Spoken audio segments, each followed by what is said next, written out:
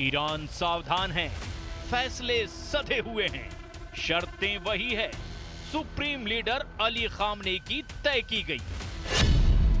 Iran अपने एटमी programme को Libya model की तरह बंद नहीं करेगा। ईरान न्यूक्लियर लैब को ऊर्जा क्षेत्र की जरूरतों के लिए चलाएगा। ईरान अपने अंडरग्राउंड एटमी कारखानों में किसी को झांकने नहीं देगा। ईरान अमेरिका से डायरेक्ट एटमी डील करने की बजाय तीसरे पक्ष को बीच में रख रहा है। अमेरिका और ईरान के बीच मध्यस्थता ओमान कर रहा है। इससे पहले ईरान ने सऊदी अरब को सेट कर लिया। अब अगर अमेरिका भी ईरान के साथ डील करने को तैयार है, तो इसका मतलब इजराइल के हाथ कुछ नहीं लगने जा रहा। जबकि इजराइल इस बात पर अटल है कि ईरान के पास एटम बम नहीं होने चाहिए। ईरान के पास न्यूक्लियर प्रोग्राम ही नहीं होना चाहिए। कल तक ट्रंप भी यही दावा कर रहे थे, लेकिन ईरान से अगर डील फाइनल हो रही है तो क्या इसकी गारंटी ली गई है कि ईरान न्यूक्लियर प्रोग्राम बंद करेगा? अब्बास अराक्ची फिलहाल ये पत्ता खोलने को तैयार नहीं हैं।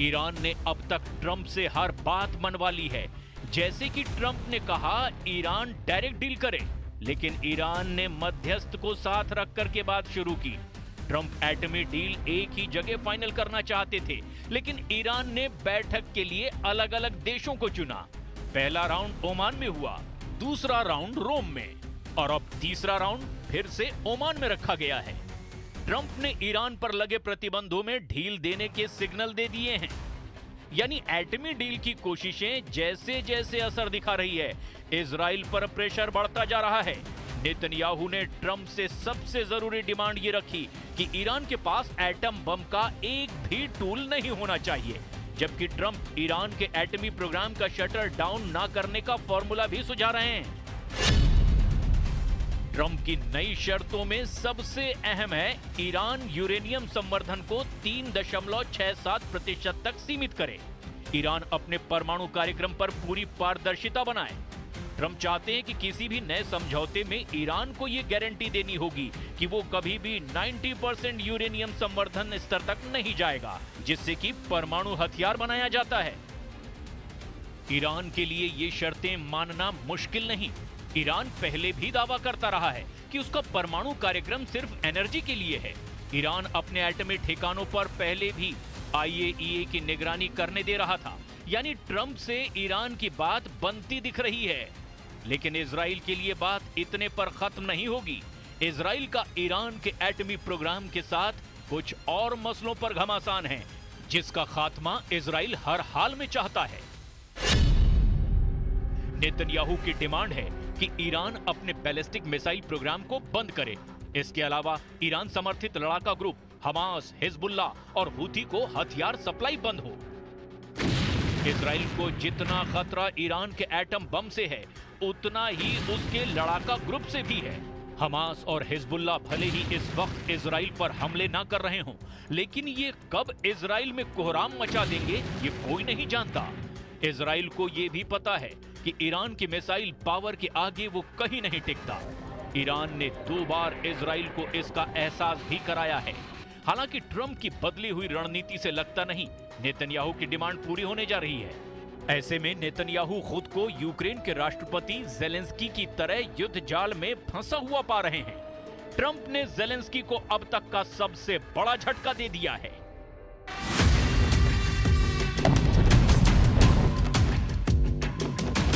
जिस नेटो सदस्यता के लिए यूक्रेन ने रूस से टक्कर ली, जिस नेटो फोर्स में शामिल होने के चक्कर में आधा यूक्रेन राख हो गया, ट्रंप ने रूस से बातचीत में उसे ही बाहर कर दिया। मतलब ये कि अमेरिका रूस में हो रहे शांति समझौते में यूक्रेन के नेटो सदस्यता पर बात तक नहीं हो रही है। ये जानकारी ट्रंप के विशेष दूत जनरल कीथ केलॉग ने दी है। केलॉग ने लंदन डायलॉग से पहले ये बात कहकर यूक्रेन को दहला दिया है। ट्रंप की टीम अगले हफ्ते लंदन में रूस के साथ युद्ध समझौते की बैठक करने वाली है। केलॉग ने दावा किया कि ट्रंप अपने वायदे के मुताबिक 90 दिन के भीतर युद्ध समझौता करवाने वाले हैं। समझौते में मिनरल डील और स्थायी शांति की शर्त शामिल है, लेकिन यूक्रेन को नेटो सदस्य बनाने पर कोई बात नहीं होगी। ट्रंप पुतिन की डील में फिर यूक्रेन को क्या मिला? जाहिर है कुछ भी नहीं, सिवाय इसके कि युद्ध खत्म हो जाए। लेकिन यूक्रेन के हाथ से जाएंगे उसके 5 बड़े इलाके। यूक्रेन से छिन जाएगा उसका खनिज खजाना। यूक्रेन को घाटा लगेगा क्राइमिया का। जेलेंस्की के लिए यह समझौता जहरीला घूंट पीने के जैसा होगा। लेकिन ट्रंप पुतिन की डील के बाद भी यूक्रेन हार नहीं मानने वाला। यूरोप के देशों ने जेलेंस्की को अभी भी बैकअप दे रखा है। यूरोपीय देशों ने नया गठबंधन बनाकर यूक्रेन को मजबूती देने का ऐलान किया है, जिससे भड़के रूस ने यूरोपीय देशों को भी धमकी दे दी है। Но они же в своем названии не сказали желающих чего. Видимо, желающих вот того самого ощущения собственного превосходства, собственной способности решать так, как им хочется, не прислушиваясь, вообще игнорируя мнение других. Это в современной Европе достаточно такая... Это связано с тенденцией возрождения нацистских взглядов, нацистских привычек, замашек. Но с Россией таким языком разговаривать не надо. यूरोपियन यूनियन यूक्रेन के साथ डटकर खड़ा है। ब्रिटेन, फ्रांस और जर्मनी यूक्रेन में संयुक्त सेना उतारने का प्लान बना रहे हैं। पोलैंड भी पुतिन के खिलाफ एक्शन में है। ब्रिटेन और रूस में आमने सामने की टक्कर होने के पूरे आसार बन चुके हैं। ब्रिटेन ने नेटो क्षेत्र में रूसी जासूसी विमानों और फाइटर जेट को रोकने के लिए अपने टाइफून विमानों को पोलैंड में तैनात कर दिया है। ब्रिटेन ने तैनाती रूसी जेट देखे जाने के बाद की है। कुछ दिन पहले ही रूसी जेटों और ब्रिटिश जेटों का आमना सामना भी हुआ है। रूस के फाइटर जेट को रोकने के लिए ब्रिटिश लड़ाकू विमानों ने गुजरे हफ्ते ही 3 बार उड़ान भरी है। बाल्टिक सागर में घमासान को देखते हुए नेटो सदस्य स्वीडन भी अब अलर्ट हो गया है। ऐसे में पुतिन ट्रंप की डील डन हुई तो फिर यूक्रेन आसानी से उसे मान लेगा, ये समझना भी रूस की बड़ी भूल होगी। जैसे ट्रंप और ईरान के बीच हो रही डील से इजराइल बेरुखी दिखा रहा है, इस मुद्दे पर ज़ेलेंस्की का स्टैंड भी कुछ वैसा ही है। अमेरिका को दुश्मनों से हाथ मिलाता देख नेतन्याहू और ज़ेलेंस्की नया वॉर प्लान बनाकर अपने वजूद को बचाने की कोशिश शुरू कर चुके हैं। अब सब कुछ ट्रंप के फैसले से तय होना है। उन्होंने अगर पुतिन और खामनेई का पक्ष लिया तो वर्ल्ड ऑर्डर में उलटफेर तय है।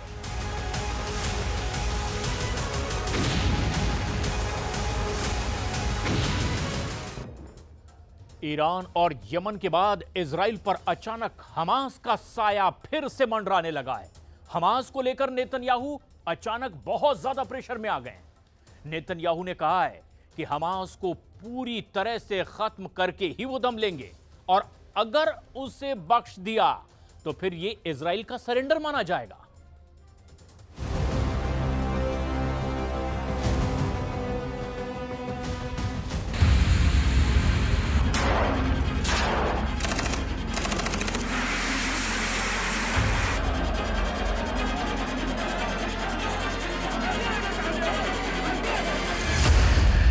इतनी आग, इतने धमाके, लड़ाई का सबसे बड़ा मोर्चा और युद्ध का सबसे खतरनाक हमला। गजा और बैरूत को दहलाने वाला इजराइल अचानक एक बड़ी मुसीबत में घिर गया है और इसका ऐलान खुद बेंयामिन नेतन्याहू ने किया है। नेतन्याहू ने कहा है कि इजराइल अब 7 मोर्चों पर लड़ रहा है। अब सवाल है कि नेतन्याहू के 7 फ्रंट कौन कौन से हैं? गजा में इजराइल की सेना ऑपरेशन कर रही है। हमास अब भी जिंदा है। लेबनान में इजराइल की बमबारी जारी है। सीरिया के बड़े हिस्से पर इजराइल की फौज मौजूद है। यमन से भी इजराइल पर हमले थम नहीं रहे, जबकि अमेरिका ने 2-2 कैरियर तैनात कर दिए हैं। ईरान, जो सबसे खतरनाक मोर्चा है, वहां से नेतन्याहू को बैड न्यूज मिली है और ट्रंप, जो खुद एक मोर्चा बन चुके हैं, उनमें भी इजराइल का भरोसा डगमगाने लगा है। नेतन्याहू का 7वां मोर्चा खुद इजराइल है, क्योंकि बंधकों की रिहाई को लेकर नेतन्याहू बुरी तरह घिर चुके हैं। इन सब मोर्चों में नेतन्याहू का ताजा फोकस गजा पर है, क्योंकि सेना अध्यक्ष को बदलने के बावजूद गजा में इजराइल का ऑपरेशन कामयाब साबित नहीं हो रहा। गजा के अंदर कई फ्रंट खुले हुए हैं और यहाँ हमास को कंट्रोल करने वाली इजराइल की पावर फेल साबित हो रही है। आखिर कहां चूक रहे हैं नेतन्याहू के कमांडर? क्यों गजा के ऑपरेशन ने नेतन्याहू के माथे पर बड़ी बड़ी और गहरी लकीरें खींच दी हैं? אם לא נשלים את השמדת היכולות הצבאיות והשלטוניות של החמאס, ה7 באוקטובר הבא והחטיפות הבאות הם רק שאלה של זמן. החמאס אומרים שהם יעשו את זה, הם מתכוונים לעשות את זה, והם עובדים לעשות את זה. गजा में जारी बहुत ही भयंकर युद्ध बढ़ने के आसार नजर आ रहे हैं। इजराइल की बमबारी की रफ्तार 10 गुना तेज होने का सिग्नल मिल चुका है। ईसाइयों के धर्मगुरु पोप फ्रांसिस, जो अब इस दुनिया में नहीं रहे, उन्होंने बार बार इस युद्ध को रोकने की अपील की, लेकिन सब बेअसर साबित हुआ। Cessate il fuoco, si liberino gli ostaggi, si presti aiuto alla gente che ha fame e aspira ad un futuro di pace. Pope की अपील से न पहले युद्ध रुका है, न अब रुकने के आसार हैं, बल्कि इजराइल का ऑपरेशन एक बार फिर हमास को जड़ से खत्म करने का दावा कर रहा है। और नेतन्याहू कसम खा रहे हैं कि इस बार तो छोड़ेंगे नहीं। लेकिन दुनिया के सामने जिस तरह से नेतन्याहू ने स्टेटमेंट दी, उसमें हमास को लेकर गुस्से से ज्यादा पैनिक बटन नजर आ रहा है, जो नेतन्याहू ने दबा दिया है। नेतन्याहू ने कहा है कि चाहे जो हो जाए, हमास के सामने सरेंडर नहीं करेंगे। यानी नेतन्याहू बहुत ज्यादा प्रेशर में है। חמאס דורש את סיום המלחמה והותרת שלטונו על כנו. הוא דורש גם נסיגה ישראלית מוחלטת מעזה ושיקום עזה עם הכנסת הון עתק שיאפשר לו להתחמש מחדש ולהכין שוב מתקפות עלינו. סיום המלחמה בתנאי כניעה אלה יעביר מסר לכל אויבי ישראל שבאמצעות חטיפת ישראלים ניתן להוריד את מדינת ישראל על ברכיה. गजा में तबाही की आग बुझने का नाम नहीं ले रही। इजराइल की बमबारी तेज होती जा रही है। हमास और इजराइल के बीच सीज फायर की नई कोशिश फेल होती जा रही है, क्योंकि नेतन्याहू ने साफ साफ कह दिया है कि हमास उनकी शर्तों को मानने के लिए राजी नहीं है। यही वजह है कि गजा को हर तरफ से घेरने के बाद इजराइल ने फिर से कई इलाकों पर चढ़ाई कर दी है। हमास से मिल रहे नए चैलेंज का मैसेज भी साफ है, वो ये कि हमास झुकेगा नहीं। ये बात गजा की सुरंगों से तेल अवीव के पावर सेंटर तक पहुंचा दी गई है। इजराइल और हमास के बीच जब जनवरी में सीज फायर हुआ था, उसके बाद से हमास 30 बंधकों को रिहा कर चुका है, जबकि 8 इजरायली बंधकों के शव भी वापस किए गए हैं। हालांकि 24 बंधक अब भी हमास के कब्जे में हैं। 18 मार्च को सीज फायर टूटने के बाद से इजराइल के हमलों में 1800 फिलिस्तीनियों की मौत हुई है। इनमें 600 तो सिर्फ बच्चे हैं। बंधकों को छुड़ाने के लिए नेतन्याहू पर गजा बॉर्डर से प्रेशर डाला जा रहा है। बंधकों के रिश्तेदार इजराइल गजा बॉर्डर से डोनाल्ड ट्रंप को मैसेज दे रहे हैं कि नेतन्याहू पूरी तरह फेल साबित हुए हैं। President Trump, Netanyahu is lying to you, he's deceiving you, he's using you to stay in power on the blood of Israeli civilians and Israeli soldiers. Please, Mr. Donald Trump, sir, please make Netanyahu end this war. We want to end this war. Netanyahu पर दबाव सिर्फ public ही नहीं, पूर्व सैनिक भी डाल रहे हैं, और ये नेतन्याहू के लिए बहुत बड़ा चैलेंज है। इजराइल एयरफोर्स के करीब 1000 पूर्व वायु सैनिकों ने नेतन्याहू को चिट्ठी लिखी है। डिमांड है कि नेतन्याहू युद्ध खत्म करें। बहुत से पूर्व फाइटर पायलट चाहते हैं कि नेतन्याहू हमास के साथ युद्ध खत्म करने वाली डील करें, ताकि बंधकों को वापस लाया जा सके। This is one of the goals that we set up, to say the pilots are not alone. It's not only them who thinks this way. It's a widespread opinion and you have to take it into consideration. Gaza पर Israel की बमबारी में सिर्फ 2 दिनों के अंदर 100 लोगों के मरने की खबर है। इन हमलों से पहले जब तक सीज फायर चला और हमास ने जब बंधक छोड़े, तब नेतन्याहू को वाहवाही मिली और लगा कि अब युद्ध हमेशा के लिए खत्म होगा। इजराइल के बंधक घर पहुंचेंगे और गाजा को दोबारा बनाने का काम शुरू हो जाएगा।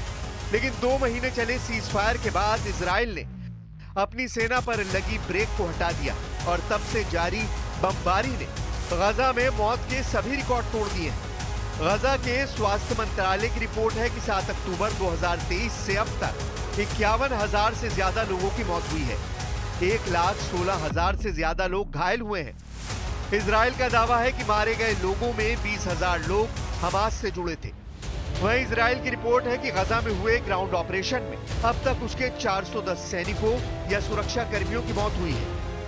गजा में बमबारी ने पूरी दुनिया को परेशान किया है, इसमें कोई शक नहीं। इजराइल और हमास की टक्कर वर्ल्ड वॉर करा सकती है, इसमें भी कोई शक नहीं, क्योंकि फिलिस्तीन और इजराइल का मुद्दा हमेशा से पश्चिम एशिया में बारूद का ढेर कहा जाता रहा है। और अब तो 19 महीने के युद्ध में इतना बारूद बरसा है कि वॉर का रिकॉर्ड रखने वालों के लिए भी अपने आंकड़े समेटना मुश्किल हो गया है। Watson institute for international and public affairs की रिपोर्ट है कि 7 अक्टूबर 2023 से अब तक गजा में 232 पत्रकारों की भी जान जा चुकी है। ये आंकड़े यूगोस्लाविया, वियतनाम और अफगानिस्तान में हुए युद्ध से भी ज्यादा है। यानी गजा में 550 दिनों के युद्ध में सबसे ज्यादा पत्रकार मारे जा चुके हैं। गजा के अलावा नेतन्याहू को बड़ी टेंशन ट्रंप ने दी है। परमाणु कार्यक्रम को लेकर अब तक ईरान और अमेरिका के बीच जो भी बातचीत हुई है उसमें इजराइल की कामयाबी वाला स्कोर 0 साबित हुआ है, क्योंकि ईरान अब तक मीटिंग से खुश है और इस बात ने नेतन्याहू को नया तनाव दे दिया है। לכן אני רוצה להגיד לכם גם כמה מילים על איראן. אני מחויב למנוע מאיראן נשק גרעיני. אני לא מוותר על זה, אני לא מרפה מזה, ואני לא נסוג מזה. לא מילימטר.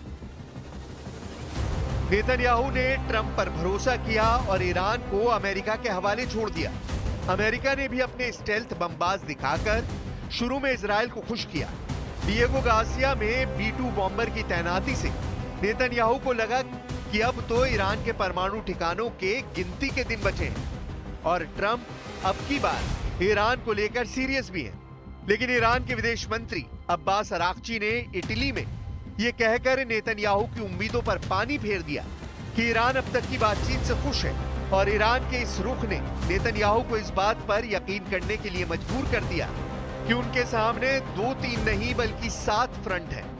गजा से लेकर लेबनान और सीरिया से लेकर यमन तक नेतन्याहू की फौज पर दबाव बहुत ज्यादा है, क्योंकि ये सभी फ्रंट लगातार एक्टिव है। ईरान का मोर्चा जो नेतन्याहू ने ट्रंप के लिए छोड़ा था, वहां से भी इजराइल को अच्छी खबर नहीं मिल रही। इसलिए ट्रंप से डील करना भी एक मोर्चा साबित हुआ है, जबकि गजा में मौजूद बंधकों को लेकर नेतन्याहू अपने घर में भी और ज्यादा घिरते नजर आ रहे हैं। तेल अवीव में नेतन्याहू उस कोर्ट में पहुंचे जहां उनके खिलाफ भ्रष्टाचार का केस चल रहा है। अब इसे नेतन्याहू का 8वां मोर्चा भी कहा जा सकता है। उन पर हेराफेरी, धोखाधड़ी और रिश्वत लेने का इल्जाम है। इन सब के बीच कोई शक नहीं कि नेतन्याहू की सबसे बड़ी चिंता ईरान है। ईरान को ही सेंटर में रखकर उन्होंने 7 फ्रंट का जिक्र किया है। वो ईरान को लेकर लगातार आक्रामक है और चाहते हैं कि ट्रंप का ईरान पर भरोसे का लेवल भी 0 होना चाहिए। कोई ऐसा दिन नहीं बीतता जब ईरान को लेकर अमेरिका और इजराइल के कमांडर और दोनों के अधिकारी आपस में बात नहीं करते। अमेरिका की सेंट्रल कमांड के अफसर भी इजराइल का लगातार दौरा कर रहे हैं और ये बात तेहरान में मौजूद खामनेई के कमांडर बहुत अच्छी तरह जानते हैं।